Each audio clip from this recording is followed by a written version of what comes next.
If you've ever done the right thing for years while someone more powerful got away with doing the wrong one, you know a very particular kind of tired.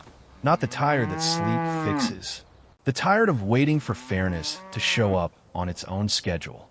This is a story about a mother, a daughter, and a piece of ground that finally told the truth.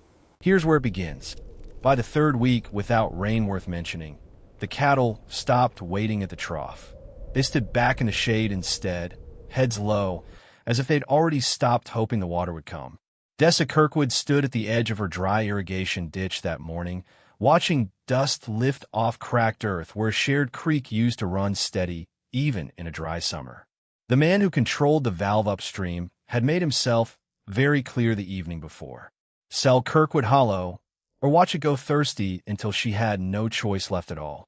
He believed the land would break her spirit before it broke anything else. He was wrong about which one would give first, though nobody in Oakridge County would have blamed him for guessing otherwise. 300 yards away, behind the old stone windmill nobody had gotten around to fixing in years, Dessa's daughter Junie was crouched low in the weeds, staring at a single patch of grass that had no business being green. She was 12 years old, and she didn't say anything about it yet. She just kept looking. Oakridge County hadn't seen a real rain in 14 months. Not the kind that soaked past the first inch of topsoil. Cracks ran through the lower pastures like old scars healed wrong. The creek that once fed both Kirkwood Hollow and the larger Wexler Range next door had shrunk down to a memory of wet stones. Dessa had inherited the hollow from her father, who'd inherited it from his 200 acres pressed up against the base of a ridge that turned gold in October and mud brown every spring since anyone could remember. She was 44, widowed 3 years now, sunburned at the collar of a flannel shirt gone soft from washing, and she had exactly one thing left that mattered more to her than pride: keeping this land in the family long enough for Junie to grow up and decide for herself whether she wanted it to. The water that reached the hollow ran through a shared channel from Wexler Range, the much larger operation next door, owned by Dalton Wexler, a man whose grandfather had once shaken hands with Dessa's grandfather back when a handshake still meant something binding. Dalton had inherited more than land from that arrangement. He'd inherited leverage and an old water-sharing agreement that had never once been written down as anything more formal than decades of goodwill and a rusted iron valve sitting right on the property line. That valve was closed on a Tuesday. Dessa noticed the way farmers notice most things, not with panic, but with a slow, sinking kind of recognition. The line feeding her lower pasture ran dry by mid-morning. She walked the ditch on foot, boots crunching over baked mud, until she found the valve wrenched shut, padlocked, a strip of yellow caution tape wound around the handle like a warning label nobody had asked for. Dalton arrived 20 minutes later in a truck that cost more than her tractor, dust rolling behind him like a storm of his own making. "Drought's hard on everybody," he said, leaning against the door instead of getting out. "County's asking for conservation. I've got obligations of my own now." "You've got obligations to me, too," Dessa said. 50 years of them. "Handshakes don't hold up in a drought, Dessa. Paper does." He let that sit a moment, watching her the way a man watches something he expects to give in eventually. "I'll give you a fair number for the hollow. More than fair, considering the state of things. You could walk away with something instead of losing it to the bank next spring." She didn't answer. She didn't need to. He already knew what her silence meant, and it visibly irritated him. The fact that a woman with cracked soil and a shrinking herd would rather struggle than sell to him. "You'll come around," he said, and drove off before she could tell him otherwise. That night, Dessa sat on the porch steps and watched what was left of her cattle mill restlessly near the empty trough. 26 head, down from 40 the year before. She'd already sold what she could bear to lose. There wasn't much room left. Inside, Junie sat at the kitchen table with a leather-covered notebook she'd carried everywhere since she was 9, pages filled with sketches of beetles, notes on which plants wilted first in the heat, small arrows connecting one observation to the next. She didn't fully understand what her mother was facing, but she understood dry. She understood watching something you loved get smaller every single day. What followed wasn't one crisis. It was 100 small ones, stacked until they became the shape of a whole season. Dessa started hauling water in a rented tank trailer from the county co-op, 40 minutes round trip, twice a day, siphoning fuel money from an account that had little left to give. She rationed what she hauled between the cattle and the vegetable rows her own mother had planted decades back, rows she couldn't bring herself to let die even as she watched them wilt one leaf at a time. She sold her late husband's truck, the one with the good transmission, to a buyer 3 counties over, and used the money to keep the bank from calling the loan early. Word moved through the valley the way it always did. Some neighbors offered quiet help, an unspoken understanding at the feed store, a loaned water tank left at the gate with no note attached. Others kept their distance, unwilling to cross a man as connected as Dalton Wexler, who'd spent years cultivating friendships with half the officials at the County Water Authority and had a long memory for who'd sided against him. At the feed store on Saturdays, Dessa learned to read the room the way she read weather. The men who still met her eyes and asked after Junie were the ones who hadn't been leaned on yet. The ones who suddenly found something urgent in the seed catalog when she walked in were the ones who had.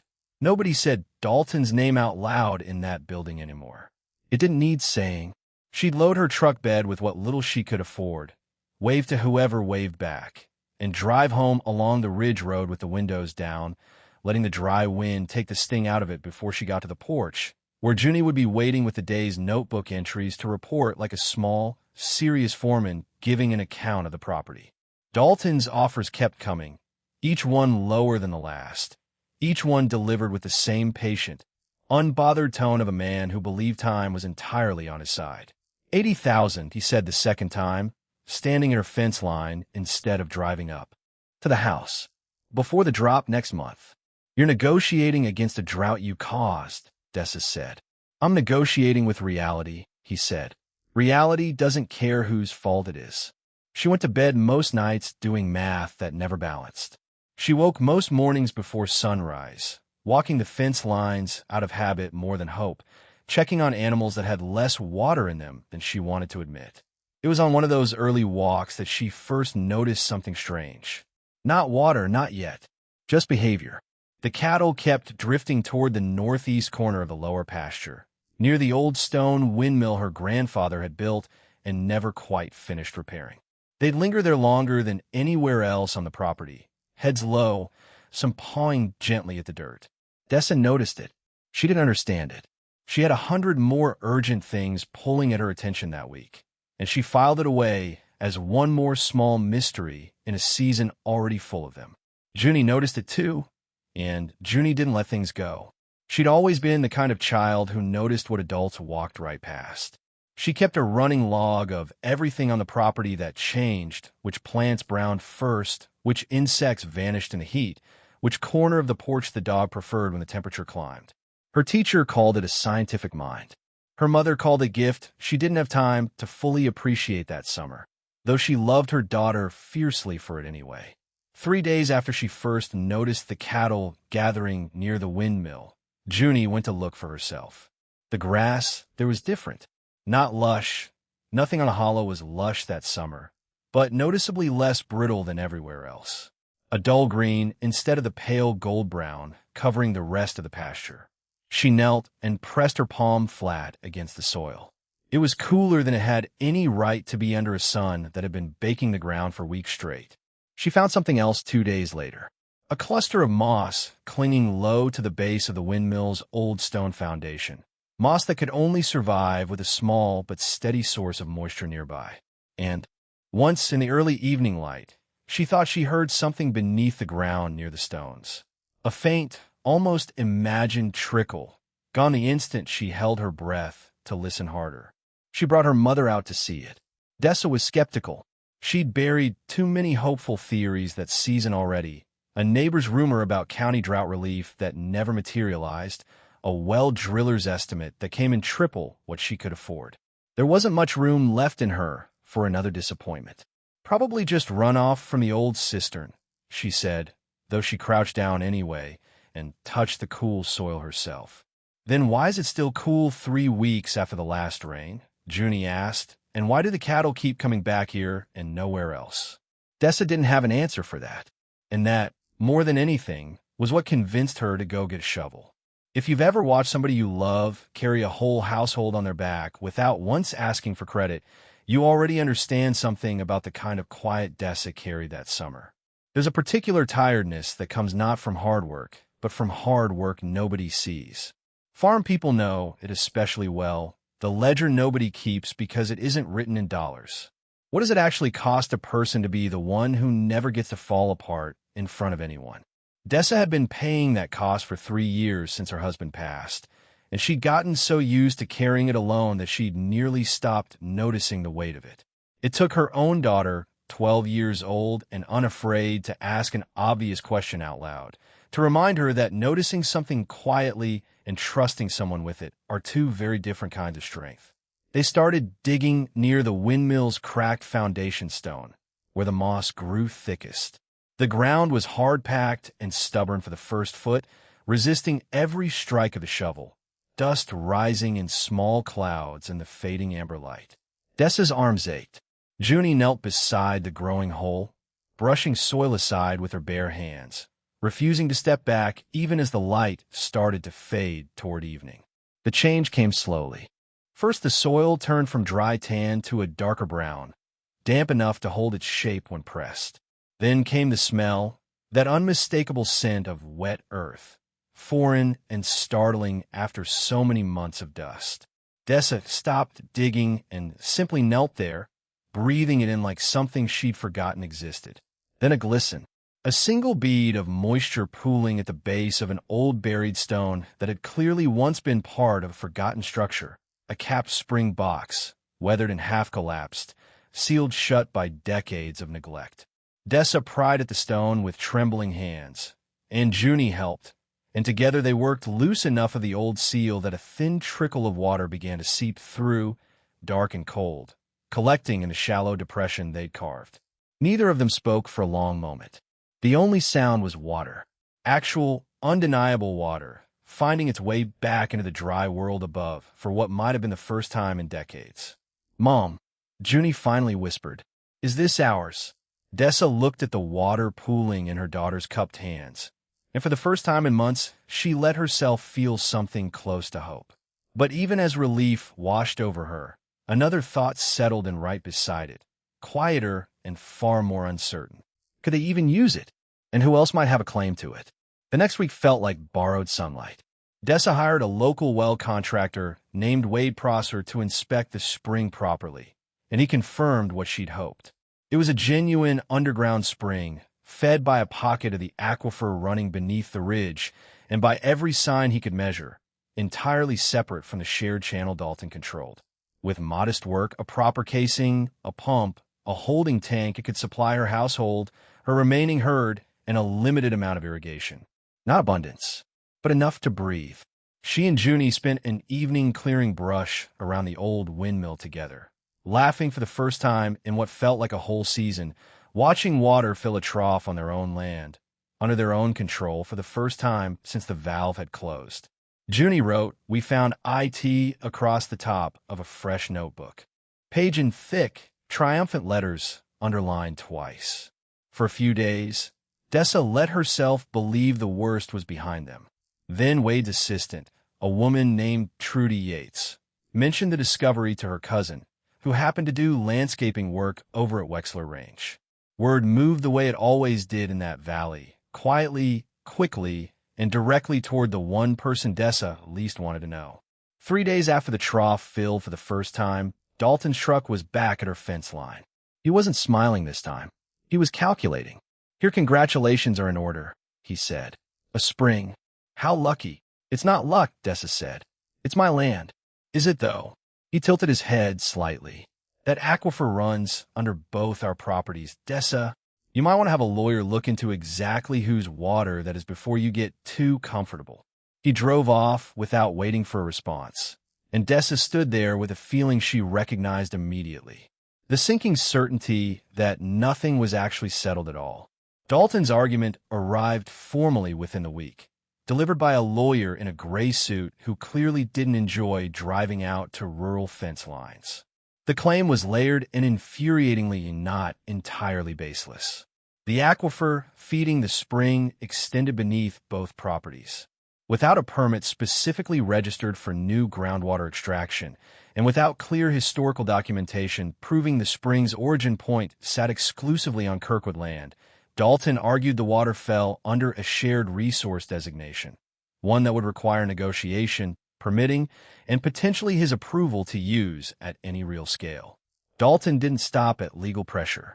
He mentioned to two county officials that the Kirkwood Spring might represent unregulated extraction during an active drought emergency, a framing designed to paint Dessa as reckless rather than resourceful. He let a rumor drift through the feed store that she was hoarding water while her neighbors suffered, a claim that stung precisely because it inverted the truth so completely. He offered, with practiced reasonableness, to help manage the spring jointly, an offer that would have handed him exactly the control he'd wanted from the beginning, just through a different door. The rumor was the part that cost her the most sleep. Water was the one thing in Oakridge County people didn't forgive quietly. She caught two neighbors murmuring by the grain silos one afternoon, and though neither of them said her name, they both went quiet in a way that told her everything. It would have been easy to march over and set the record straight. Instead, she did what her father had always done when a rumor got ahead of him. She kept showing up. She kept sharing the lone tank at the property line when Wade Prosser's crew wasn't using it. She let the truth catch up in its own time, the slow way, the way that actually holds once it arrives.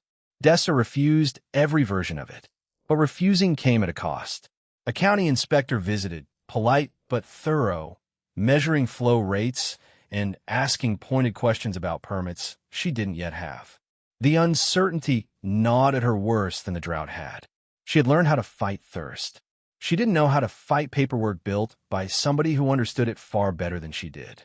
It was Junie, flipping through an old trunk of her great-grandfather's belongings, looking for something to distract herself from her mother's stress, who found the first thread worth pulling. Tucked inside a Bible that had belonged to Dessa's great-grandfather was a folded, brittle page, part of an old handwritten property survey referencing a spring house near the northeast boundary marker.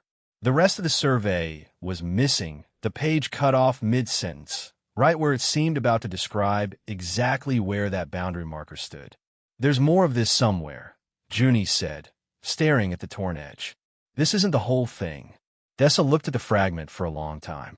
If a spring house had existed on Kirkwood land generations ago, officially documented, it would settle the ownership question decisively. But the missing pages meant nothing without proof of where they'd gone or what they'd said.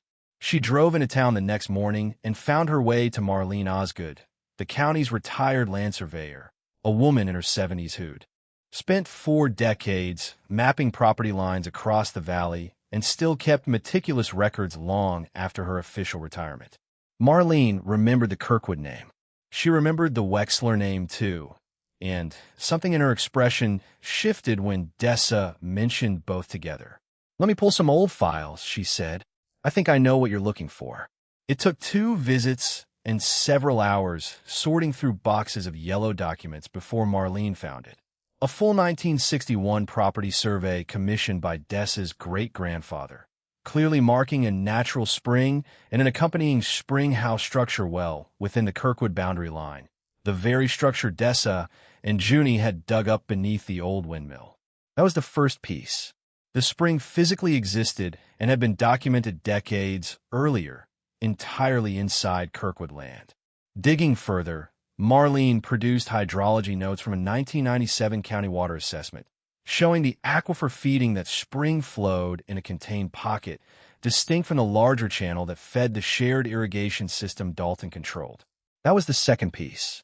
The spring was hydrologically independent, not part of the disputed shared resource at all. The third piece came from an unexpected direction. Buried in the same box was a formal letter dated 11 years earlier from a hydrology survey company addressed to Dalton Wexler himself, commissioned by Dalton evaluating expansion possibilities on Wexler Ranch. The letter referenced, almost in passing, an unregistered spring source located on the neighboring Kirkwood property, currently uncapped and unused. Dalton had known about the spring for over a decade. He had simply waited for a drought severe enough to make Dessa desperate enough to give it up voluntarily, or, if that failed, to manufacture a legal fight he expected to win through sheer resources. That was the third piece. The fourth piece took longer and required someone willing to talk who hadn't been willing before. Trudy Yates, whose own cousin had unknowingly carried word of the discovery straight to Wexler Range, came to Dessa's door one evening looking uneasy. She'd heard about the lawsuit threat. She felt responsible in a way for how quickly Dalton had learned about the spring, and that guilt had apparently been sitting heavy with her. Her father, she said, had worked seasonal maintenance on Wexler Range's irrigation system for years before he passed. He'd once told her that the valve controlling the shared channel to Kirkwood Hollow hadn't actually been damaged or restricted by any drought regulation at all. It had simply been closed manually and locked well before any official county conservation order went into effect. He always said Mr. Wexler told him to close it early, Trudy admitted. Said it was standard maintenance. But my dad always thought it was strange, doing maintenance on a valve that wasn't broken. It wasn't a smoking gun on its own. But combined with the hydrology letter proving Dalton had known about the spring for over a decade, it painted a much clearer picture. This hadn't been a reluctant response to drought conditions. It had been a calculated plan, timed deliberately, designed to pressure Dessa into selling before she ever discovered the resource that would let her survive without him. The night before the hearing, Dessa laid every document out across the kitchen table in the order she meant to use them, and Junie sat across from her clipping small paper tabs onto each folder, writing the dates in her neat, careful hand. Neither of them said much. There wasn't much left to say that the paperwork didn't already say better. Around midnight, Junie fell asleep with her cheek against the 1961 survey, and Dessa sat there a while longer, listening to the windmill creak faintly in the dark outside, before she finally put the folders in order and turned off the light. The County Water Board scheduled a formal hearing to resolve the dispute, and Dalton arrived exactly the way Dessa expected, composed, confident, flanked by his lawyer, dressed like a man who had already decided how the meeting would end. Dessa arrived with Marlene's documents, Trudy's written and signed account, and a folder Junie had helped her organize the night before, tabbed and labeled her daughter's careful handwriting. Dalton's lawyer opened with the shared aquifer argument, confident and polished. Dessa's response was the 1997 hydrology assessment, proving the spring's water source was contained and independent, removing his strongest claim in a single stroke. He pivoted to the missing permit argument. Dessa countered with the 1961 survey, showing the spring and spring house had been documented on Kirkwood land for over 30 years, predating any modern permitting requirement that could reasonably apply retroactively. Dalton's composure started to slip, a tightness entering his jaw that hadn't been there at the start. Then Dessa presented the hydrology letter, the one addressed to Dalton himself, 11 years old, proving he'd known about the spring long before the drought, long before any offer to buy her land. The room went quiet in a different way. Dalton tried to explain it away, calling it routine due diligence, insisting it meant nothing. But when Dessa read Trudy's signed statement aloud, describing a valve closed manually weeks before any drought order required it, something in Dalton's expression finally cracked.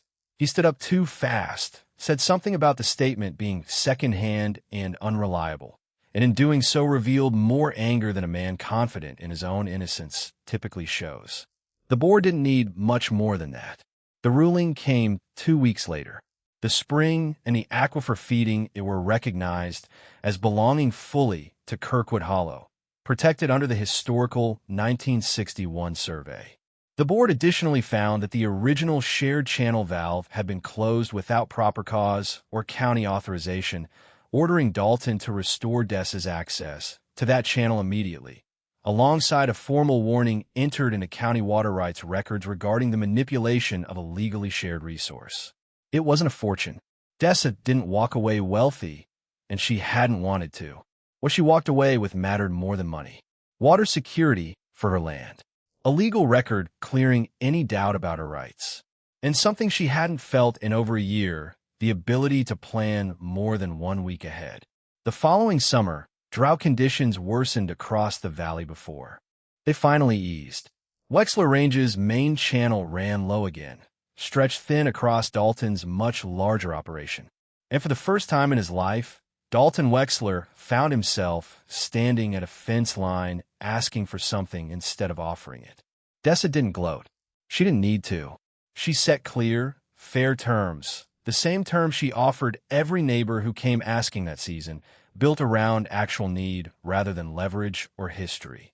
Dalton could draw limited water from the spring system during genuine emergency shortages, under the same conservation agreements everyone else followed.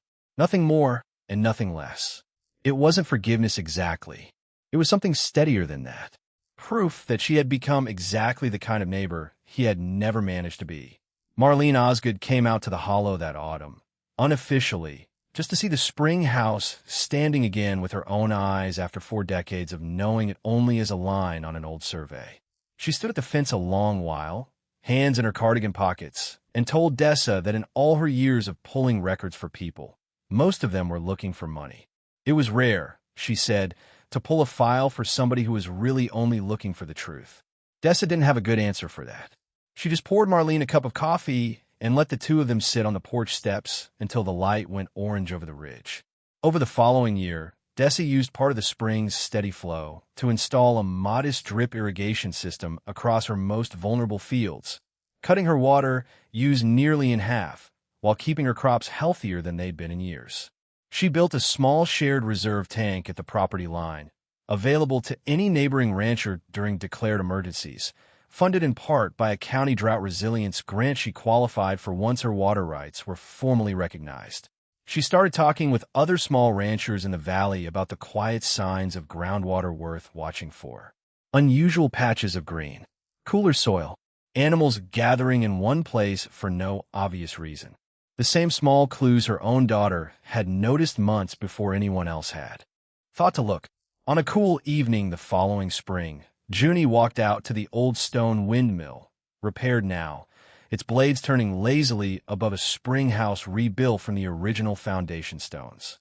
Water moved steadily through a clear channel beside it, feeding a trough where cattle drank without crowding, without desperation, the way animals drink when they trust the water will still be there tomorrow. She knelt and touched the surface the way she had that very first time, when it was just a single cold bead pooling in her palm and a question neither of them could yet answer. Dessa walked up beside her and looked out over land that was, once again, undeniably green. "You saw it before any of us did," Dessa said. Junie shrugged the way 12-year-olds do when they don't quite know how to hold a compliment that large. "I was just paying attention." Dessa put a hand on her daughter's shoulder and watched the water move steadily past the stones that had hidden it for so long. "Sometimes," she said quietly, "that's the whole difference." The windmill kept turning. The water kept flowing. And for the first time in longer than either of them could remember, neither one of them was afraid of what tomorrow might take. Have you ever noticed something everyone else walked right past, the way Junie noticed that patch of green grass? And is there a moment in your own life when paying attention, more than anything else, ended up being the thing that saved you? Tell us in the comments below. We read every single one, and we'd love to hear your story. Until next time, take care of each other.